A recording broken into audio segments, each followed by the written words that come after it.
Thank you. ಮೋಡ, ಮಳೆ ಮತ್ತು ಶೈಲ ಈ ಸಿನಿಮಾ ನನ್ನ ಕೆರಿಯರಲ್ಲಿ ಮತ್ತೆ ಈ ಥರ ಪಾತ್ರ ಮಾಡ್ಲಿಕ್ಕೆ ಸಿಗುತ್ತೋ, ಈ ಥರ ಕತೆ ಸಿಗುತ್ತೋ ಗೊತ್ತಿಲ್ಲ. ಹೇಗೆಂದರೆ ಇದು ತುಂಬ ಒಳ್ಳೆ ಸಿನಿಮಾ ಆಗುತ್ತೆ. ಅದನ್ನು ಮಾಡಬೇಕಾಗಿರೋ ಜವಾಬ್ದಾರಿ ನಿಮ್ಮದು. ಯಾಕೆ ಈ ಸಿನಿಮಾ ನನಗೆ ತುಂಬ ಸ್ಪೆಷಲ್ ಅಂದರೆ, ನಾವು ಪಾತ್ರಧಾರಿಗಳು ಸಿನಿಮಾ ನೋಡೋರು ಸ್ವಲ್ಪ ಕ್ಲೀಶೆಗೆ ಹೋಗ್ಬಿಟ್ಟಿದ್ದೀವಿ, ಸ್ಟೀರಿಯೋ ಟೈಪಲ್ಲಿ ಬದುಕ್ತಿದ್ದೀವಿ. ಒಂದು ನಾಯಕಿ, ಒಂದು ಮಹಿಳೆ ಅಂದರೆ ಈ ಥರದವ್ರದ್ದೇ ಕತೆಗಳನ್ನ ತಗೊಂಡು ಪ್ರಧಾನ ಮಾಡ್ತಾ ಇರ್ತೀವಿ. ಆದರೆ ಎಷ್ಟೋ ಹೆಣ್ಮಕ್ಳು ಇವತ್ತಿಗೂ ಗೊತ್ತಿಲ್ಲ, ಮಲೆನಾಡ ಮೂಲೆಯಲ್ಲಿ, ಒಂಟಿ ಮನೆಯಲ್ಲಿ, ಇನ್ನೆಲ್ಲೋ ವಾಸ ಮಾಡುವಂತಹ ಹೆಣ್ಣು ಮಗಳ ಕತೆ ಹೇಳಬೇಕು ಅಂತ ರಕ್ಷಿತ್ ಹೊರಟಿದ್ದಾರೆ ನಿರ್ದೇಶಕರು.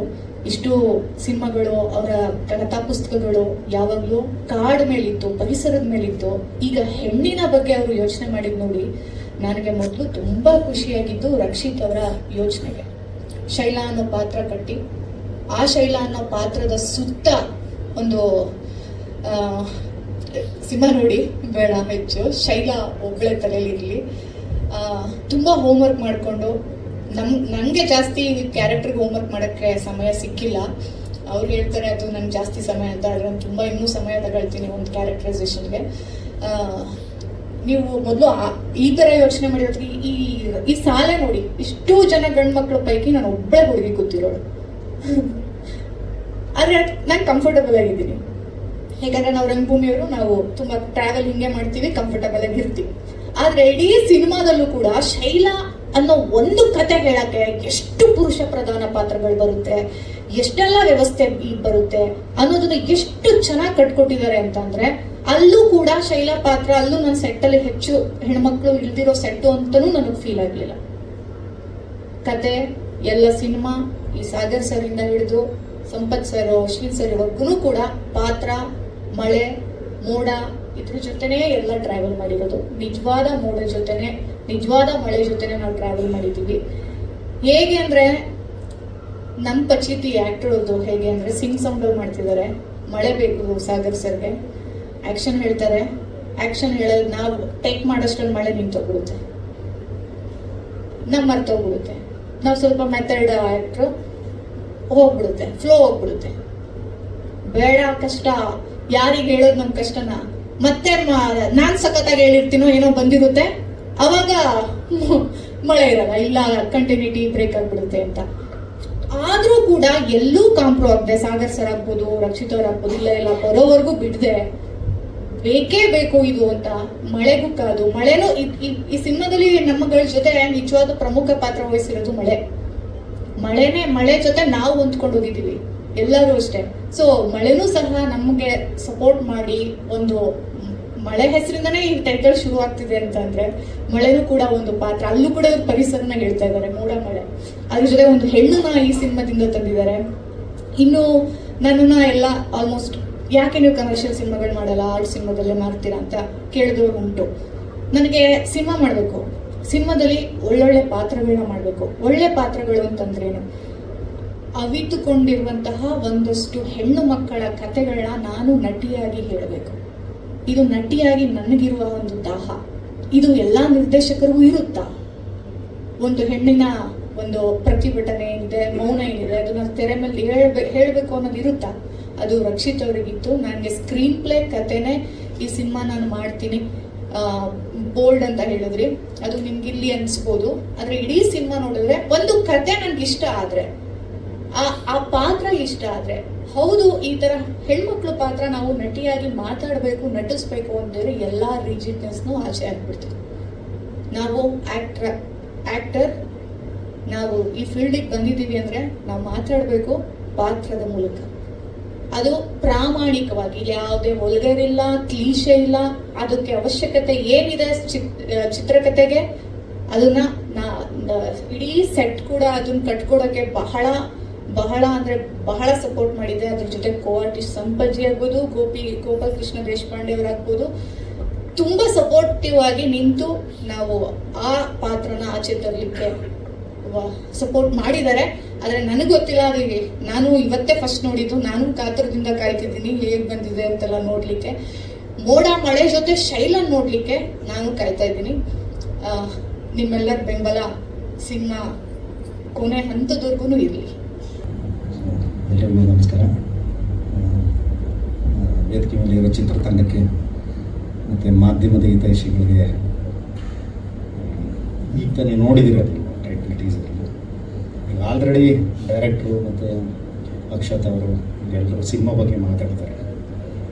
ನನಗೆ ಇದರಲ್ಲಿ ವಿಶೇಷ ಅನಿಸಿದ್ದು ಥ್ರೂಔಟ್ ಸಿನಿಮಾ ಮಳೆಯಲ್ಲಿ ನಡೆಯುತ್ತಿತ್ತು. ನೀವು ಮನೆಯಿಂದ ಹೊರಗಡೆ ಬಂದರೆ ನಿಮಗೆ ಮಳೆ ನೋಡ್ತೀರಿ, ಅಂದರೆ ಇಂಟೀರಿಯರ್ ಮತ್ತು ಎಕ್ಸ್ಟೀರಿಯರ್ ಬಂದರೆ ನಿಮಗೆ ಮಲೆನಾಡಿನ ಮಳೆಗಾಲದ ಫೀಲನ್ನು ತಂದು ಕೊಡುತ್ತೆ. ಅದು ಬಿಟ್ಟು ಪಾತ್ರದ ಬಗ್ಗೆ ನಾನು ಹೇಳಬೇಕೋ ಬೇಡವೋ ಗೊತ್ತಿಲ್ಲ. ಒಂದು ಕ್ಯಾರೆಕ್ಟ್ರು ಟ್ರಾವೆಲ್ ಮಾಡುತ್ತೆ, ಅದು ಎಲ್ಲಿಂದ ಟ್ರಾವೆಲ್ ಮಾಡುತ್ತೆ, ಯಾಕೆ ಟ್ರಾವೆಲ್ ಮಾಡುತ್ತೆ ಅಂತ ಹೇಳಕ್ಕೆ ಬರೋಂಗಿಲ್ಲ. ಇದೆಲ್ಲದರಿಂದ ಆಚೆಗೆ ಹೇಳಬೇಕಾಗಿರೋದು ನಾವು ರಕ್ಷಿತ್ ಅವ್ರ ಬಗ್ಗೆ. ಇದು ಮುಖಸ್ತುತಿ ಅಲ್ಲ, ಅವರು ಬೇಸಿಕಲಿ ಅವರು ಸ್ವತಃ ಬರಹಗಾರ. ಅವ್ರದ್ದು ಕಥಾ ಸಂಕಲನ ಕೂಡ ಇದೆ ಮತ್ತು ಹಿಂದೆ ಸಿನಿಮಾಗಳನ್ನ ಮಾಡಿದ್ದಾರೆ. ಅವರು ಬರಹಗಾರ ಅಂತಾಗಲಿ ಅಥವಾ ನಾನು ಡೈರೆಕ್ಟರ್ ಅಂತಾಗಲಿ, ನಾನು ತುಂಬ ಕ್ರಿಯೇಟಿವ್ ಅಂತಾಗಲಿ ಆ ಥರದ್ದು ಯಾವುದೇ ಈಗೋನ ಇಟ್ಕೊಳ್ಳದೆ ಒಬ್ಬ ಕ್ರಿಯೇಟಿವ್ ಮನುಷ್ಯ ಒಂದು ಸಿನಿಮಾ ಮಾಡಿದ್ರೆ ಹೇಗಿರ್ಬೋದು ಅನ್ನೋದಕ್ಕೆ ಮಳೆ ಮೋಡ ಮತ್ತು ಶೈಲ. ಇನ್ನು ಹೆಚ್ಚಿಗೆ ನನಗೇನು ಹೇಳೋಕ್ಕೆ ಗೊತ್ತಾಗಲ್ಲ. ನಮಗೆ ಒಂಥರ ಸ್ಕ್ರಿಪ್ಟ್ ಕೊಟ್ಟು ಕ್ಯಾಮ್ರಾ ಬಂದು ಆ್ಯಕ್ಷನ್ ಅಂದಾಗ ಮಾತ್ರನೇ ನಾವು ಕಾನ್ಫಿಡೆಂಟಾಗಿ ಮಾತಾಡ್ತೀವಿ. ಭಾಷಣ ಮಾಡಿ ಅಂದರೆ ಸ್ವಲ್ಪ ಕಷ್ಟ ಆಗುತ್ತೆ. ಸೊ ಇದಿಷ್ಟು ಸಿನಿಮಾ ಅಂತೂ ತುಂಬ ಚೆನ್ನಾಗಿದೆ ಅನ್ನೋದು ಗೊತ್ತಿದೆ. ಆಮೇಲೆ ಇನ್ನೊಂದು, ಈ ಸಿನಿಮಾದಲ್ಲಿ ನನ್ನ ಫೇವ್ರೆಟ್ ಆ್ಯಕ್ಟರ್ಗಳು ತುಂಬ ಜನ ಇದ್ದಾರೆ. ಗೋಪಾಲಕೃಷ್ಣ ದೇಶಪಾಂಡೆ ಅವರು ಇರ್ಬೋದು, ಬಲರಾಜ್ ವಾಡಿ ಅವರು ಇರ್ಬೋದು, ಅಕ್ಷತಾ ಮೇಡಮ್ ಅವರು, ಉತ್ಪಲ್, ಅಶ್ವಿನ್ ಅವರು, ರಘುರಾಮನ್ ಕೊಪ್ಪ. ಸೊ ಹೀಗೆ ಆಮೇಲೆ ವಿನಯ್ ಸರ್ ನಮ್ಮ ಸಿನಿಮಾಗೆ ಅಲ್ಲಿ ತುಂಬ ಸಪೋರ್ಟ್ ಮಾಡಿದಂಥವ್ರು ಎಲ್ಲ ಥರದಲ್ಲ. ಅವರು ವೆಹಿಕಲ್ಗಳಿರ್ಬೋದು ಅಥವಾ ಅಲ್ಲಿ ಲೋಕಲ್ ಪರ್ಮಿಷನ್ಸು, ಆ ಶೂಟಿಂಗಿಗೆ ಅಲ್ಲಿ ನಿಂತ್ಕೊಂಡು ಎಲ್ಲ ನಿಭಾಯಿಸಿ ಸಪೋರ್ಟ್ ಮಾಡಿದ್ದಾರೆ. ಸೊ ಈ ಸಿನಿಮಾಗೆ ನಿಮ್ಮೆಲ್ಲರೂ ಸಪೋರ್ಟ್ ಇರಲಿ ಅಂತ ಕೇಳ್ಕೊಳ್ತೀನಿ. Thank you. ಎಲ್ಲಿಗೂ ಮಾಧ್ಯಮ ಮಿತ್ರರಿಗೆ ನಮಸ್ಕಾರ, ಎಲ್ಲ ಯೂಟ್ಯೂಬ್ ಚಾನಲ್ ಎಲ್ಲರಿಗೂ ನಮಸ್ಕಾರ. ಸೊ ನನಗೆ ರಕ್ಷಿತ್ ಸರ್ ಪರಿಚಯ ಆಗಿದ್ದು ಎಂಥ ಕತೆ ಮಾರಾಯ ಅಂತ ಒಂದು ಸಿನಿಮಾ ಮಾಡಿದ್ದೆ. ಸೊ ಅದರಲ್ಲಿ ಒಬ್ಬ ನನ್ನ ಫೇವ್ರೇಟ್, ಅಂದರೆ ನಾನೇನು ಇಂಜಿನಿಯರ್ ಆಗಿ ಸಕ್ಸಸ್ ಆಗಲಿಲ್ಲ, ಆ್ಯಕ್ಟರ್ ಆಗಲಿಲ್ಲ ಅಂದರೆ ಸುಮ್ಮನೆ ಹೋರಾಟಗಾರ ಆಗೋಣ ಅಂತ ಡಿಸೈಡ್ ಮಾಡ್ಕೊಂಡಿದ್ದೆ. ಸುಮ್ಮನೆ ಕಿರಿಕ್ ಮಾಡಿದ್ರೆ ಹೋರಾಟಗಾರ ಆಗ್ತಾರೆ, ಲಾಸ್ಟಿಂದ ಅದೇ ಇದ್ದಿದ್ದು ಒಂದು ಐಡಿಯಾ, ಇಶ್ಯೂಸ್ಗಳು ಗೊತ್ತಿತ್ತು. ಆ ಥರದ್ದೊಂದು ರೋಲ್ ಕೊಟ್ಟಿದ್ರು ನನಗೆ ಎಂಥ ಕತೆ ಮಾರಾಯ. ಅಲ್ಲಿ ನಾನು ಮಾಮೂಲಿ ಮಾಡಿದೆ, ಅವರು ಚೆನ್ನಾಗಿ ಮಾಡ್ತೀರ ಅಶ್ವಿನ್ ನೀವು ಇದು. ನಾನು ಇದ್ದಿದ್ದೇ ಆಸೆ ಇದಲ್ಲ, ಹೇಳೋಕ್ಕೋಗಲಿಲ್ಲ. ನಾನು ಸ್ವಲ್ಪ ರೆವಲ್ಯೂಷನ್ ಥಾಟ್ಸ್ ಇರೋ ವ್ಯಕ್ತಿ ಥರ. ಅದಾದಮೇಲೆ ಅವ್ರದ್ದು ಸರ್ದು ಎಲ್ಲ ಕಥೆನೂ ಅವ್ರು ಹೇಳ್ತಾರೆ, ಪುಸ್ತಕಗಳು ಓದಿದ್ದೀನಿ. ಸೊ ನನಗೆ ಸರ್ ಅನಿಸಿದ್ದು, ಈಗ ನಾವು ಯಾವುದೋ ಪಕ್ಕದ ರಾಜ್ಯದಲ್ಲಿ ಯಾರೋ ಒಬ್ಬರು ನಿರ್ದೇಶಕರು ಕಂಟೆಂಟ್ ಬೇಸ್ ಅಂತ, ಇವರು ಮಲೆನಾಡು ತಜ್ಞ. ಇವರು ಪರಿಸರವಾದಿಗಳು ಇರ್ತಾರೆ, ಬಟ್ ಇವರು ವಿಜುವಲ್ ಮೀಡಿಯಾದಲ್ಲಿ ಸಿನಿಮಾ ಮುಖಾಂತರ ಮಲೆನಾಡನ್ನ ಪ್ರತಿ ಸಿನಿಮಾದಲ್ಲೂ ಬಿಟ್ಟೇ ಕೊಡ್ತಾ ಇದ್ದಾರೆ. ಅವರು ಯಾವುದು ನಮ್ಮ ತರೀಕೆರೆಯವರೆಗೂ ಬರೋಲ್ಲ, ಶಿವಮೊಗ್ಗ ಇನ್ನೂ ಆ ಕಡೆಗೆ ಹೊಡೋಗ್ತಾರೆ, ಸಾಗರ, ಹೊಸನಗರ, ಹೀಗೆ ಆ ಕಡೆಗೆ ಹೊಡೋಗ್ತಾರೆ ಅವರು. ಸೊ ನನಗೆ ಭಾರಿ ಇಷ್ಟ. ಅಂದರೆ ಒಂದು ಈಗ ನಮಗೆ ಸಿನಿಮಾ ಅಂದ ತಕ್ಷಣ ಬೆಂಗಳೂರು, ಅದೇ ಬಿಲ್ಡಿಂಗು, ಅದೇ ಮಾಲು, ಅದೇ ಬೇಜಾರಾಗೋಗ್ಬಿಟ್ಟಿದೆ. ಅಂದರೆ ಅಲ್ಲಿರೋ ಒಳಗಡೆ ಒಂದು ಕತೆ. ಅದು ಈ ಥರ ಸಿನಿಮಾಗಳನ್ನ ಇವರೆಲ್ಲ ನೋಡಿದಾಗ ನಮಗೆ ನಮ್ಮೂರ ಕಥೆಗಳು, ನಮ್ಮೂರಿಂದ ಒಂದು ಕಥೆಗಳಿರ್ತಾರೆ, ಎಲ್ಲ ಊರಿಗೂ ಒಂದು ಕಥೆ ಇರುತ್ತೆ, ಅವೆಲ್ಲ ಬರುತ್ತೆ. ಸೊ ಈ ರೀತಿ ನನಗೆ ಇದಕ್ಕಂತೂ ನನಗೆ ತಾಂಬೂಲ ಕೊಟ್ಟಂಗೆ ತಟ್ಟೆಲ್ಲ ಹಾಕಿ ಕೊಟ್ಟಿದ್ರು ನನಗೆ ಸರ್. ಯಾವ ಪಾತ್ರ ಬೇಕೋ ಅದು ಮಾಡುವಂತ. ಬೇರೆ ಸಿನಿಮಾಗಳು ಡೇಟು ಇಂದ ಕೊನೆಗೆ ಇದು ದಕ್ಕಿದೆ. ಬಟ್ ಏನಂದರೆ ಹೂವಿನಿಂದ ನಾರಿಸುವಂಗೆ ಅಂದಂಗೆ ನಾನು ರಕ್ಷಿತ್ ಸರ್ ಜೊತೆ ಒಳ್ಳೆ ಬಿಡಲ್ಲ, ಯಾಕೆಂದ್ರೆ ಅವ್ರ ಸಿನಿಮಾದಲ್ಲಿ ನಾನು ಇರ್ಬೇಕು. ಯಾಕೆಂದರೆ ಅವರು ವಿಷಯದ ಮೇಲೆ ಮಾತಾಡ್ತಾರೆ ಯಾವಾಗ. ಸೊ ಆ ವಿಷಯದ ಮೇಲೆ ಮಾತಾಡಿದಾಗ ಪಾತ್ರಗಳು ಹೆಚ್ಚು ಮಾತಾಡುತ್ತೆ, ಚಿಕ್ಕದಾಗಲಿ ದೊಡ್ಡದಾಗಲಿ. ಕೆಲವು ಸುಮ್ಮನೆ ಏನು ಬರೆಯಲ್ಲ, ಸುಮ್ಮನೆ ಬಂದ ಸುಮ್ಮನೆ ಇಲ್ಲ ಇರೋಲ್ಲ, ಅದಕ್ಕೊಂದು ಅರ್ಥ ಇರುತ್ತೆ. ಸರ್ ಹೇಳ್ದಂಗೆ ತುಂಬ ಡೀಪ್ ಸ್ಟಡಿ ಮಾಡಿರ್ತಾರೆ, ಆಮೇಲೆ ತುಂಬ ಕಾರ್ಡ್ಸ್ ಸುತ್ತಾರೆ. ಸೊ ಹಾಗಾಗಿ ನನಗೆ ಅವ್ರು ಇಷ್ಟ. ಸೊ ಈ ಸಿನಿಮಾದಲ್ಲಿ ಎಲ್ಲ ನನ್ನ ಫೇವ್ರೇಟ್ ಆ್ಯಕ್ಟರ್ಸು. ಸಂಪತ್ ಸರ್ ಜೊತೆ ನಾನು ಕವಲುದಾರಿ ಮಾಡಿದ್ದೆ, ಅದು ನನ್ನ initial days of acting engineering ಬಿಟ್ಟು ಬಂದಾಗ. ನಾವು ಕವಲುದಾರಿ ನೋಡಿದ್ರೆ ಗೊತ್ತಾಗುತ್ತೆ ಸರ್ ಏನು ಅಂತ. ಇನ್ನು ಬಲ ಸರ್ ಇರ್ಬೋದು, ಅಕ್ಷತಾ ಮೇಡಮ್ ಅವ್ರ ಜೊತೆನೂ ಒಂದು ಸಿನಿಮಾ ಮಾಡಿದ್ದೀನಿ ನಾನು, ನಾವು ಅವರೇನೆ ಆ ಒಂದು ನೋಟು. ಬಟ್ ಅದು ಕರೆವೇನು ಬಂದಿಲ್ಲ ಇನ್ನು. ಉತ್ಪಲ್ ಅವ್ರ ಜೊತೆ ಅಲ್ಲೇ ಫ್ರೆಂಡ್ ಆಗಿದ್ದು. ಸೊ ಸರ್ ಒಳ್ಳೆ ರೈಟ್ರು ಇವರು ಕೂಡ. ಇವರು ಅಂಕಣಕಾರರು, ವಿಜಯ ಕರ್ನಾಟಕಕ್ಕೆ ಕಲಿತಾರೆ ಸರ್. ಸೊ ಇನ್ನು ರಘುರಾಮನಕೊಪ್ಪ, ಗೋಪಿ ಸರ್ ಅಲ್ಲ ನನ್ನ ಫೇವ್ರೇಟ್ ಸರ್, ಹೊಲ ಸರ್ ಎಲ್ಲ. ಇನ್ನು ಅಕ್ಷಯ್ ಸರ್ ಜೊತೆ ಅಂತೂ ನಾನು ಸಿನಿಮಾದ ಜಗಳ ಆಡ್ತಿರ್ತೀನಿ ನಾವು ಆ್ಯಕ್ಚುಲಿ. ಆ ಸಿನಿಮಾ ಹಂಗೆ ಕಟ್ ಮಾಡಬೇಕಿತ್ತು, ಹಿಂಗೆ ಕಟ್ ಮಾಡಬೇಕಿತ್ತು ಅಂತ. ಸೊ ಎಲ್ಲ ಒಂದು ತಂಡ, ಸಾಗರ್ ಸರು ಇಲ್ಲಿಂದನೇ ಪರಿಚಯ ಆಗಿದ್ದು. So super team. ಮತ್ತು ಇನ್ನೊಂದೇನೋ ನನಗೆ ಇಷ್ಟ ಆಗಿದ್ದು ಸಿಂಗ್ ಸೌಂಡ್. ಇಲ್ಲಿ ಸರ್ ಹೇಳ್ದಂಗೆ ಮಳೆನೂ ಒಂದು ಪಾತ್ರ. ನಾವು ಮಾತಾಡ್ತಿದ್ರೆ ವಾಯ್ಸ್ ಕೇಳ್ತಿಲ್ಲ ಅಂತ ಅದು ಮಳೆ ಜೋರಾಗಿ ಬರ್ತಿರ್ತೀವಿ, ನಾವು ಮಳೆನ ಕಂಟ್ರೋಲ್ ಮಾಡೋಕ್ಕಾಗಲ್ಲ. ಇವರು ರಕ್ಷಿತ್ ಸರ್ ಸ್ವಲ್ಪ ಜೋರಾಗಿ ಮಾತಾಡಿ ಅಂತ, ಅಂದರೆ ಅವೆಲ್ಲ ಒಂಥರ ಮಜಾ ಇತ್ತು ಸಿಂಗ್ ಸೌಂಡ್ ಮಾಡಿದ್ದ. ಸೊ ಒಂದು ಚಿಕ್ಕದಾದರೂ ಚೊಕ್ಕವಾಗಿದೆ, ಸಿನಿಮಾ ನೋಡಿದ್ರೆ ಗೊತ್ತಾಗ ಪಾತ್ರ. ಬಟ್ ಏನೇನೋ ಅಂದ್ಕೊಂಡು ಮರಿದ್ದು ನಾನು, ಬಂದ್ಮೇಲೆ ಗೊತ್ತಾಯ್ತು ಏನಿಲ್ಲ, ಸುಮ್ಮನೆ ಕೆಲಸ ಮಾಡ್ಕೊಂಡು ಹೋಗ್ಬೇಕು ಅಷ್ಟೇ. ಏನೇನೋ ಅನ್ಕೊಂಬಂದಿದ್ದೆ, 10 ಆದ್ರೆ ಹಿಂಗಾಗ್ತೀನಿ, 20 ಆದ್ರೆ ಹಿಂಗಾಗ್ತೀನಿ, ಹಾಸನಕ್ಕೆ ಹೋದ ತಕ್ಷಣ ಹಿಂಗಾಗುತ್ತೆ ಅಂತ. ಏನೂ ಆಗಲಿಲ್ಲ. ಈಗಲೂ ಹಾಸನಕ್ಕೆ ನಾನೇ ಹಾಸನಕ್ಕೆ ಬಂದಿದ್ದೀನಿ ಅಂತ ಹೇಳ್ಬೇಕು ಫ್ರೆಂಡ್ಸ್ಗೆ. ಸೊ ಗೊತ್ತಾಗೋಯ್ತು ನನಗೆ ವಾಸ್ತವ, ಸುಮ್ಮನೆ ಕೆಲಸ ಮಾಡ್ಕೊಂಡು ಹೋಗ್ತೇನೆ. ಇಲ್ಲ ಈಗ ಇಲ್ಲಿ ಹೋರಾಟ ಹಾರಾಟ ವರ್ಕ್ ಆಗಲ್ಲ ಅಂತ ನನಗೆ ಗೊತ್ತಾಗೋಯ್ತು. ಕೆಲಸದ ಮೇಲೆ ಕಾನ್ಸಂಟ್ರೇಟ್ ಮಾಡೋದು. ಸೊ ಈ ಥರದವರು ತುಂಬ ಅಂದರೆ ಶಾಸ್ತ್ರೀಯವಾಗಿ ಕಲಿತವರು. ನಾವಂತೂ ಕಲ್ತಿಲ್ಲ ಆ್ಯಕ್ಟಿಂಗು, ಅಂದರೆ ಇಲ್ಲಿ ಕಲಾವಿದಲ್ಲಿ ಮಾಡಿದ್ದು, ಸ್ವಲ್ಪ ಅಲ್ಲಿ ನಾಟಕಗಳು ಮಾಡಿದ್ದು, ಆಮೇಲೆ ನುಗ್ಗಿದ್ದಷ್ಟೇ. ಸೊ ಅದ್ರ ನನಗೆ ಇಲ್ಲಿ ಬಂದಮೇಲೆ ಅರ್ಥ ಆಯಿತು, ಸುಮ್ಮನೆ ನಾನೇನಾದ್ರು ಹಂಗೆ ಆದಾಗಿ ಹೋಗ್ಬಿಟ್ಟಿದ್ರೆ ಸುಮ್ಮನೆ ತಮಟೆ ಹೊಡೆದ್ಬಿಡ್ತಿದ್ದ ಅಂತ. ಅಂದರೆ ನಂಗೆ ನಾಲೆಡ್ಜ್ ಇಲ್ಲದೇ ಮಾಡೋಕ್ಕೋಗ್ಬಿಡ್ತಿದ್ದ ಅಂತ. ಒಂಥರ ಏನಂತಾರೆ, ಈಗ ಹಿಂದಿನ ಸಿನಿಮಾದಲ್ಲಿ ನಾನು ರಿವೀಲ್ ಆಯ್ತಲ್ಲ, ಚೈಲ್ಡ್ ಆಗ್ಬಿಡ್ತಿದ್ದೆ ನಾನು. ಸೊ ಆ ಥರ ಆಗ್ಬಿಡ್ತೀನಿ ನನಗೆ. ಆಮೇಲೆ ಗೊತ್ತಾಗಿತ್ತು, ಇಲ್ಲ ಇದು ಆ್ಯಕ್ಟಿಂಗ್ ಅನ್ನೋದು ಒಂದು.